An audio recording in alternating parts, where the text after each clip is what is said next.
नमस्कार, अस्सलाम वालेकुम, जय भीम, जोहार साथियों। मैं जावेद सैयद। आज देश में जो चल रहा है वही लेकर आया हूँ। शायद आप लोग जानते होंगे, और अगर नहीं जानते तो ये आपकी और आपके आने वाली पीढ़ियों के लिए बहुत भयानक होगा। जैसा कि हरियाणा से लगा हुआ घाटमिका करके एक जगह है, वहाँ पे नासिर और जुनैद करके दो मुस्लिम युवकों को वो लोग गायों की तस्करी करते थे। इस आरोप में बजरंग दल के गुंडों ने पहले उठवाया, साथ में पुलिस भी थी। पुलिस ने पहले उन्हें मारा पीटा, फिर बजरंग दल के हवाले किया और फिर बजरंग दल वालों ने उन्हें जान से मार दिया। उनकी जो बोलेरो गाड़ी थी उसमें बांधकर उस बोलेरो गाड़ी को आग लगा दी। इस मामले में रिंकू सैनी नामक बजरंग दल का एक आरोपी गिरफ्तार है। उसके साथियों की तलाश की जा रही है और कहा जा रहा था कि इस मामले का जो मुख्य आरोपी है वो है मोनू मानेसर उर्फ मोहित यादव, जो कि हरियाणा सरकार के लिए गौ रक्षा का काम करता था, जो एक बजरंग दली है। बजरंग दल में रह के उसका काम आतंक फैलाना है। ये फ़ोटोज़ आप देख लीजिए, ये वीडियो आप देख लीजिए जो चल रहा है। और बताया जाता है कि इसके पास ये जो हथियार आपको दिख रहे हैं, ये हथियार बाकायदा लाइसेंसी हथियार है। उसे हरियाणा सरकार की तरफ से इनका लाइसेंस मिला हुआ है। अब सवाल ये है, एक आम आदमी को AK-47 जैसा हथियार जो कि सेना के पास होता है, पुलिस में जो कमांडो रेटिंग के जो पुलिस अधिकारी होते हैं उनके पास होता है, वो हथियार AK-47 की परमिशन एक बजरंग दल के गुंडे को रखने की हरियाणा सरकार ने कैसी अनुमति दी? जब नासिर और जुनैद का मामला चल रहा है, मोनू मानेसर को उसमें आरोपी बताया जा रहा है। मैं नहीं कहता हूँ कि उसने किया है या नहीं किया है। पुलिस जब उसकी तलाश कर रही थी, राजस्थान पुलिस ने मामला दर्ज किया, तो उसके समर्थन में जगह जगह पे महापंचायतें की गई। जैसा कि आप जानते हैं, ये हरियाणा राजस्थान में होता है, धर्म के नाम पर महापंचायतें की जाती है। और ये कहा गया है कि अगर पुलिस मोनू मानेसर को गिरफ्तार करने गांव में आएंगी तो आएंगी अपने पैर पर लेकर, लेकिन अपने पैर पे वापस नहीं जाएंगी। ये केवल इस संवैधानिक देश में केवल भाजपा शासित राज्यों में ऐसा हो सकता है कि जो संवैधानिक पुलिस है, जिसकी जिम्मेदारी देश के नागरिकों की सुरक्षा करना है, जिसकी जिम्मेदारी आंतरिक सुरक्षा व्यवस्था जो है और आंतरिक देश के अंदर शांति बनाना है, उस पुलिस को भाजपा शासित राज्यों में महापंचायत करके ऐसी धमकी दी जा रही है कि अगर ये गांव में मोनू मानेसर को गिरफ्तार करने आती है तो आएंगी तो अपने पैरों पर ये वापस अपने पैरों पर नहीं जाएंगी। और फिर बाद में पता चलता है कि राजस्थान पुलिस ने जो वांछित आरोपी थे, जो वांटेड आरोपी थे, उसकी लिस्ट से मोनू मानेसर का नाम हटा दिया है। वो किसी अन्य की तलाश कर रहे हैं और जगह जगह पे उसके समर्थन पे आंदोलन किया जा रहा है या महापंचायतें ली जा रही है कि मोनू मानेसर के वे लोग साथ हैं। अब ये मोनू मानेसर कौन है? जिस देश में संविधान का राज है, जिस देश में कानून का राज है, जिस देश में हमारी सुरक्षा के लिए, हमें साथ देने के लिए 24/7 जब मंदिर, मस्जिद, गुरुद्वारे और चर्चेस सबके दरवाजे रात को बंद हो जाते हैं, तब भी उस पुलिस थानों के दरवाजे 24/7 जो हमारे लिए सातों दिन 24 घंटे खुले रहते हैं, उस पुलिस को धमकाने वाले ये लोग कौन हैं? ये आखिर किस पार्टी से समर्थित है? ये हमको समझना पड़ेगा। आप लोग तो मुझे लगता है कि बहुत समझदार है, आप तो समझ ही गए होंगे कि ये बीजेपी से है। तो बीजेपी से है तो आपको इसका हल निकालना पड़ेगा, नहीं तो ये देश भी इसी तरीके से हत्याओं का बदला एक हिंसक राष्ट्र बन के रह जाएगा। क्योंकि मुझे नहीं लगता है कि अब ये हत्याएं यहाँ पे रुकने वाली है। बजरंग दलियों ने सिर्फ जुनेद और नासिर को ही नहीं मारा, इसी हफ्ते में और 2 मुसलमानों को गायों के नाम पर मार दिया गया है। मेरा पहले भी एक वीडियो बना चुका था, मैं इस पर फिर डाल दूंगा इस चैनल पे आपको, कि हिंदू धर्म ग्रंथों में गाय पवित्र नहीं है, गायों की बलि दी जाती थी। ये तो आम भारत की जनमानस, जो भारत कृषि प्रधान देश है, किसानों के काम गाय आती थी, इसलिए वो उसे रिस्पेक्ट देता था, उसकी पूजा करता था। तो इन्होंने उस मान्यता से गायों को अपना भगवान मानाया या गौ माता बनाया है, जबकि इनके धर्म ग्रंथ जो है गायों की बलियों से भरे पड़े हुए हैं। और अब इसका हल हमें जब लगता है कि जगह जगह कोई आदमी इसीलिए मार खा रहा है कि वो मुसलमान है, तो हमें क्या करना चाहिए। मैं इसके पहले भी बोल चुका हूँ, मुसलमानों की देश में, भारत में स्थिति सच में बहुत ख़राब है। भाजपा या कह लीजिए आरएसएस, वीएचपी और बजरंग दल ने, या ये राइट विंग जो संगठन है, हिंदुत्ववादी संगठन, उन्होंने एक ऐसा माहौल खड़ा किया है कि मुसलमानों की आबादी बहुत बढ़ गई है, मुसलमानों की आबादी बहुत बढ़ गई है, मुसलमानों की आबादी बहुत बढ़ गई है। यकीन मानिए, पिछले 20 सालों 30 सालों का रिकॉर्ड है, मुसलमानों में जो बच्चे पैदा करने की क्षमता है उसमें 23% जो बच्चे जन्म लेते हैं, जन्म दर जिसे कहते हैं, 23% की कमी आई है। मतलब आज से 20 साल पहले साल में अगर 100 बच्चे पैदा होते थे, तो अब जो है 77 बच्चे हो रहे हैं। 23% की कमी आई है, 23.5% की कमी आई है। मतलब मुसलमानों की संख्या यहाँ पे कम हो रही है, लेकिन ये जो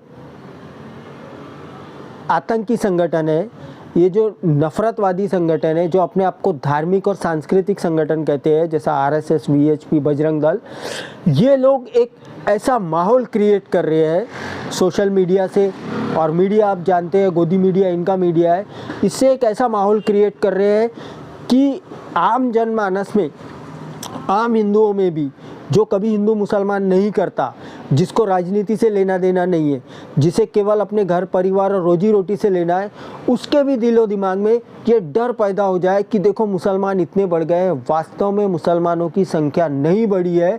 आप गूगल कर लीजिए, जिला स्तरीय गूगल कर लीजिए, हर जिले में कर लीजिए, कहीं पे भी मुसलमान 17-20% से ऊपर नहीं है। किसी भी भारत के ज़िले में, अगर जम्मू कश्मीर को छोड़ दिया जाए तो 17 और 20% के ऊपर मुसलमान नहीं है। मुसलमानों की संख्या कम है। तो अब हमारी कम है, तो हम भाजपा को कैसे हरा सकते हैं? हम उसको हरा सकते हैं वोट से। हम हिंसा पर हमें नहीं जाना चाहिए, क्योंकि हिंसा अगर आप करोगे तो कार्रवाई आप पे ही होगी। ये बजरंग दल के जो गुंडे हैं, इन पर ये कार्रवाई करने वाले नहीं है। ऐसा देखा गया है। मम्मन खान, एक जो विधायक है हरियाणा के, उन्होंने वहाँ के विधानसभा में कहा है कि ये बजरंग दल के गुंडे गांव में जाते हैं और मुस्लिम लड़कियां जो गाय चराती है, बकरियां चराती है, उनके साथ अश्लील हरकतें करते हैं। मैं नहीं कह रहा हूँ, ये हरियाणा के विधायक कह रहे हैं। और जब गांव वाले इसका विरोध करते हैं तो ये गोलियां चलाते हैं। ये इनका सालों से चल रहा है। और इन्हें पाल कौन रहा है? भाजपा। क्यों पाल रही है? क्योंकि भाजपा जानती है इन्हें पालने में उन्हें धार्मिक ध्रुवीकरण मिल रहा है। जबकि आप जानते हैं मेघालय के भाजपा अध्यक्ष जो है, वो टीवी पर आके स्टेटमेंट दे चुका है कि मैं गौ मांस खाता हूँ। साफ साफ कहा है उसने, कोई बीफ वीफ कुछ नहीं बोला, सीधा कहा है कि मैं गौ मांस खाता हूँ। मेघालय में हर कोई खाता है और बीजेपी को इससे कोई प्रॉब्लम नहीं है। मैं बीजेपी में हूँ, तो आप लोग भी बीजेपी को वोट दीजिए, ऐसा उसने मेघालय की जनता से कहा है कि। और उसने इंटरव्यू में भी कहा है कि हाँ मैं खाता हूँ और मेघालय में सभी खाते हैं। तो आप समझ लीजिए, भाजपा को गाय से प्रेम नहीं है। भाजपा एक ऐसी पार्टी है, आरएसएस एक ऐसा संगठन है जिसको केवल सत्ता से प्रेम है, और सत्ता भी उसे अटल बिहारी वाजपेयी प्रधानमंत्री वाली सत्ता नहीं चाहिए, जिसमें संघ की एक नहीं चलती थी।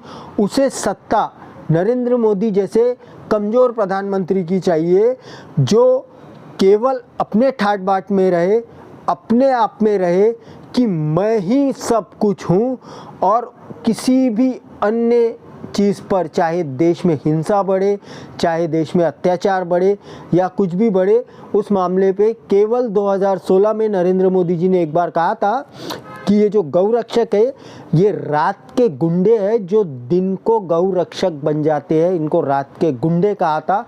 अब ये जनता को तय करना है कि मोनू मानेसर रात का गुंडा है या दिन का गुंडा है या क्या है करके। और मुसलमानों से मेरी अपील है कि आपके ऊपर अत्याचार भाजपा का शासन नहीं कर रहा है। यकीन मानिए, मैं ये कई बार कह चुका हूँ, बार बार कह रहा हूँ कि आपके ऊपर अत्याचार भाजपा का शासन नहीं कर रहा है। भाजपा की रेडिकलाइज पुलिस आप पर अत्याचार नहीं कर रही है। आप पर केवल और केवल अत्याचार EVM machine, electronic voting machine जिसको हम कहते हैं, वो कर रहा है, जो कि ऑर्ज सोरोस की एक अमेरिका से रिपोर्ट आ चुकी है। कांग्रेस उस पर प्रेस कॉन्फ्रेंस कर चुकी है, लेकिन कांग्रेस ने वो छल किया है। कांग्रेस ने उस प्रेस कॉन्फ्रेंस से ईवीएम वाला मुद्दा हटा के केवल सोशल मीडिया वाले मुद्दे को काउंटर करके प्रेस कॉन्फ्रेंस किया था। जबकि ऑर्ज सोरोस की रिपोर्ट है, उसमें उसने ये भी कहा था कि ईवीएम में धांधली करके ये सरकार 19 और 14 में आई है। कांग्रेस ने वो पक्ष हटा दिया।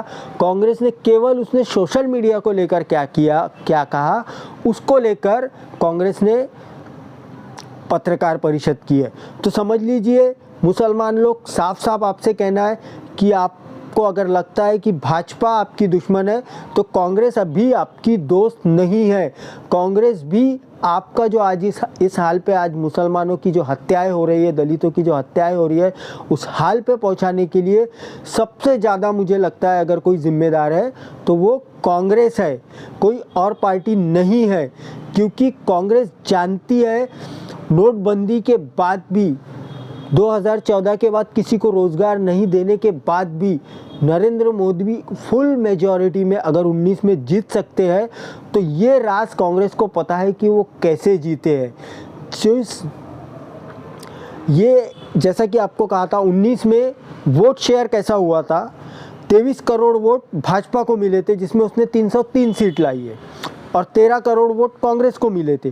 23 करोड़ और 13 करोड़ में केवल 10 करोड़ वोटों का फ़र्क है, लेकिन सीटों का फ़र्क जानते हैं कितना है? भाजपा ने 303 सीट लाई थी और कांग्रेस ने 44 सीट। तब भी कांग्रेस ने आवाज़ नहीं उठाया।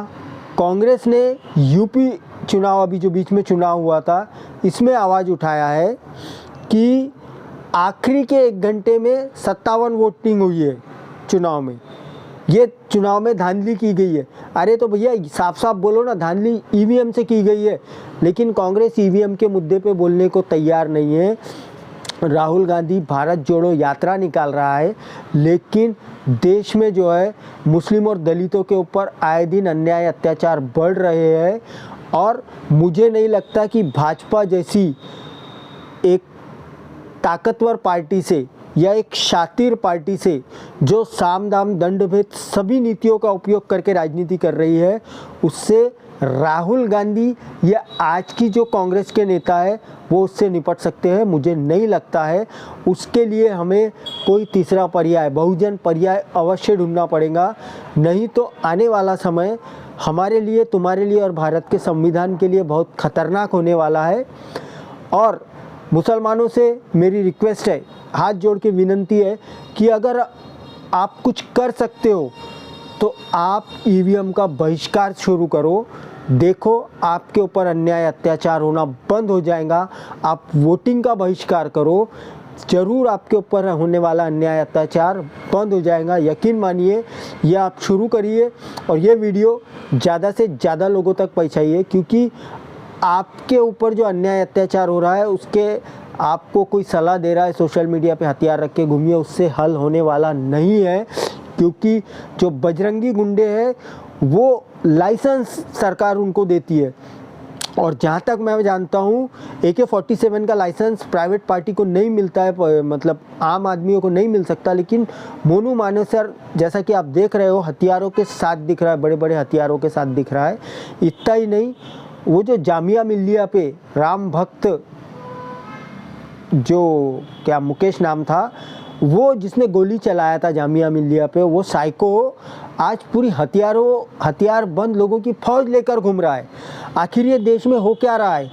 नफरती लोगों के पास इतने हथियार, और ख़ासकर उन नफरती लोगों के पास जो संविधान के खिलाफ नफरत उगलते हैं, जो मुसलमानों के खिलाफ नफरत उगलते हैं, जो दलितों के खिलाफ नफरत उगलते हैं, उनके पास सरकार इतने हथियार रहने कैसा देती है? आम आदमी के पास तो एक छोटा सा चाकू मिल जाए तो उसकी पेपर में फ़ोटो छप जाती है, और ये बड़े बड़ी हथियारों से लैस अपनी गैंग बना के घूम रहे हैं। तो इस पर सरकार क्यों कोई कार्रवाई नहीं करती? इस पर भी आपको आवाज़ उठाना चाहिए। मैं जानता हूँ कि ज़्यादातर मुसलमान जो है इस बात को लेकर अपनी रोजी रोटी में ही मगन है। उन्हें नमाज, दीन, खर्रा, पान, मुशायरा, बिरयानी, इससे फुर्सत नहीं मिल रही है। लेकिन आपको ही सोचना पड़ेगा, क्योंकि आपके पास वो 13-14 करोड़ युवा वोट है जो इस देश की दिशा और दशा बदल सकता है।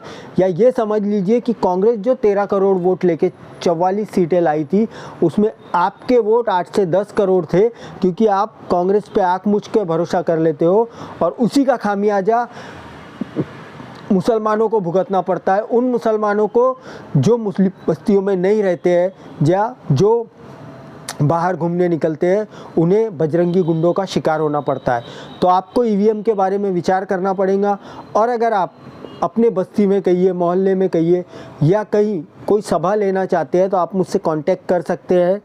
आप मुझे अपना ईमेल भेज सकते हैं, कमेंट में ईमेल डाल सकते हैं, आप मुझसे कांटेक्ट कर सकते हैं, या मेरे फेसबुक पेज पर जाइए जावेद सैयद, या ट्विटर पे जाइए जावेद सैयद करके, आप उस पर मुझसे कांटेक्ट कर सकते हैं, डायरेक्ट मैसेज कर सकते हैं या बुला सकते हैं।